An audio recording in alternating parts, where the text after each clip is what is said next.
Duterte, hindi pinayagan ng ICC na makauwi. What do you get when you haphazardly and continually provoke the International Criminal Court, daring their increasingly close hands to take you from your country through the lengthy tentacles of the law? I'm asking the ICC to hurry up, and if possible, they can come here and start the investigation tomorrow. Matagal man, baka mamatay na ako, hindi na nila ako maimbestiga. Na pagpunta na sila dito bukas, umpisahan na nila ang investigation. And if I am found guilty, I will go to prison and rot there for all time.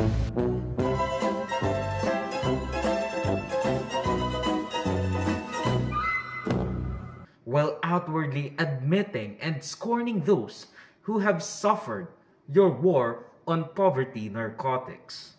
Meron akong death squad.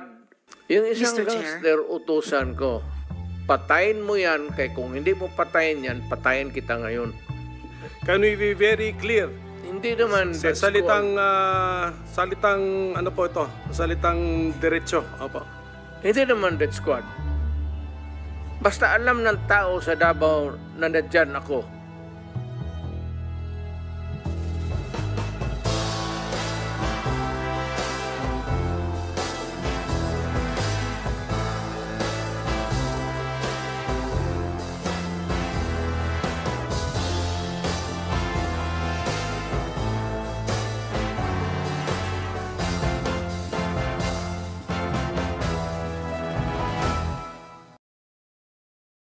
Now, siguro iniisip nyo, is this deja vu?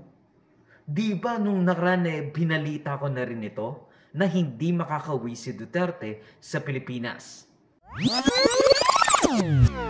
Hindi pinayagan ng International Criminal Court si Tatay Diggs na magkaroon ng interim release matapos ang pangmatagalang diversion at paghingi ng pahintulot para sa pansamantalang pagkakalabas ng selda ng matanda. Pero that was due to the decision of the pre-trial chamber sa inihiling na interim release ni FPRRD to an undisclosed location last few weeks ago. Pero kinatigan ng ICC Appeals Chamber ang desisyon na i-deny si Duterte